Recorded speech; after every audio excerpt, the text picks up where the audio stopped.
Oke, baik. Assalamualaikum warahmatullahi wabarakatuh. Perkenalkan, nama saya Kukuh Indra Maulana, NPM 253111063, Program Studi Sistem Informasi kelas SI 25B, Fakultas Teknik dan Ilmu Komputer. Di sini saya akan menjelaskan rukun Islam, mata kuliah Pendidikan Agama Islam,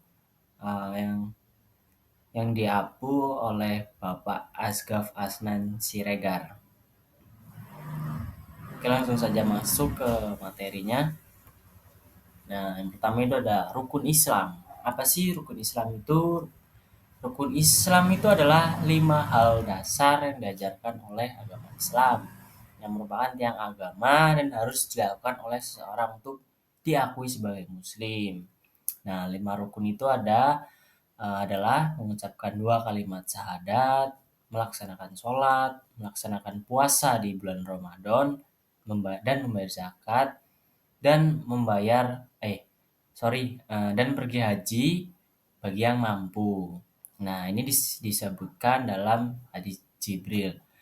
Kata rukun berarti tiang, sandaran, atau sesuatu yang saling berhubungan. Sedangkan Islam berarti berserah diri untuk mencapai keselamatan dan kedamaian. Nah, rukun ini dianalogikan dengan 5 sudut Ka'bah, menunjukkan kesatuan dan keterkaitan.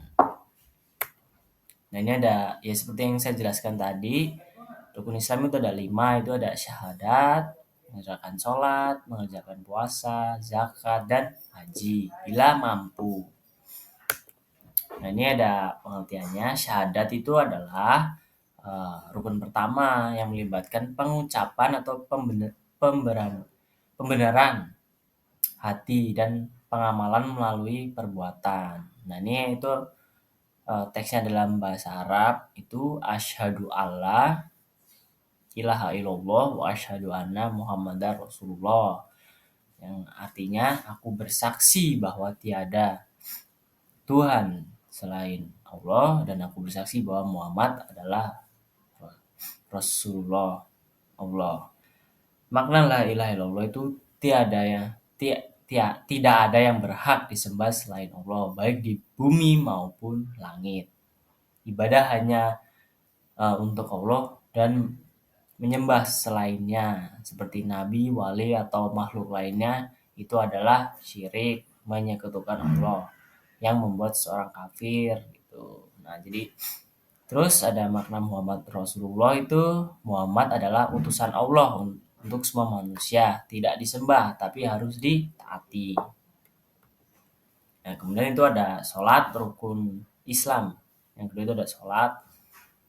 Itu adalah sarana interaksi langsung dengan Allah melalui munajat dan doa, serta sarana menghindari perbuatan keji dan mungkar untuk mencapai kedamaian jiwa dan badan. Nah, ini adalah tiang agama setelah syahadat. Wajib dari balik hingga mati, dan harus dianjurkan kepada anak-anak sejak usia 7 tahun.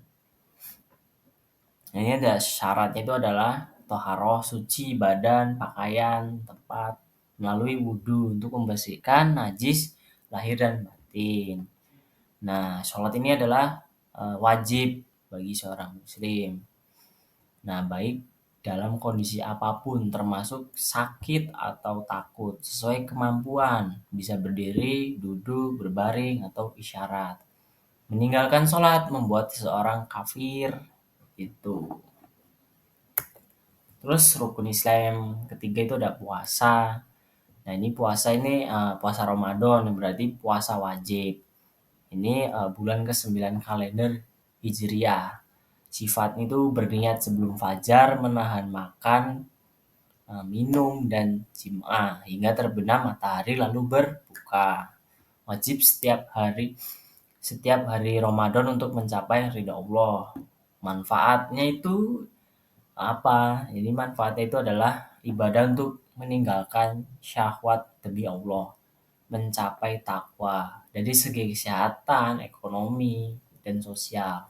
Manfaat itu tak terhingga bagi yang berpuasa dengan iman ataupun berpuasa dengan bersungguh-sungguh.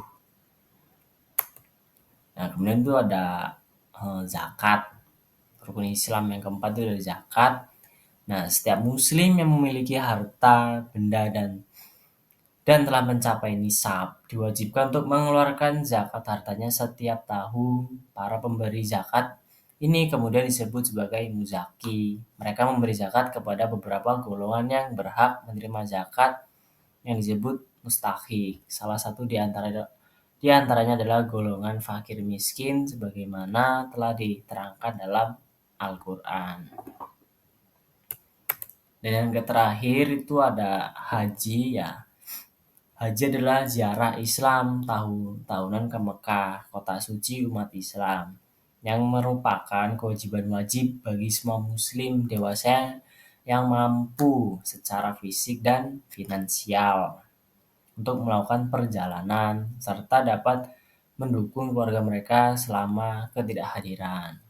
Ini adalah salah satu dari 5 rukun Islam bersama syahadat, sholat, zakat, dan puasa. Nah, haji dikenal sebagai pertemuan tahunan terbesar orang-orang di dunia dengan jumlah jamaah mencapai ratusan ribu. Keadaan mampu ini disebut istita'ah dan orang yang memenuhi syarat disebut mustati. Nah, haji ini menunjukkan solidaritas umat muslim dan ketundukan mereka kepada Allah. Nah, kata haji berarti berniat melakukan perjalanan yang mencakup aspek fisik perjalanan dan niat batin. Nah, di sini ada pun kesimpulan. Nah, jadi kelima rukun ini menciptakan keseimbangan yang sempurna antara hubungan dengan Allah, hablum minallah, dan hubungan dengan sesama manusia, hablum minannas. Dengan menunaikannya, seorang muslim tidak hanya memenuhi kewajiban individu, tetapi juga membangun kepribadian yang bertakwa, berdisiplin, peduli sosial, dan berserah diri sepenuhnya kepada Allah, sehingga mencapai tujuan Islam itu sendiri, yaitu kedamaian dan keselamatan. Oke, terima kasih telah mendengarkan materi dari saya ataupun penjelasan dari saya. Apabila ada salah kata ataupun perbuatan dari saya mohon maaf kepada Allah, saya mohon ampun. Saya akhiri. Assalamualaikum warahmatullahi wabarakatuh.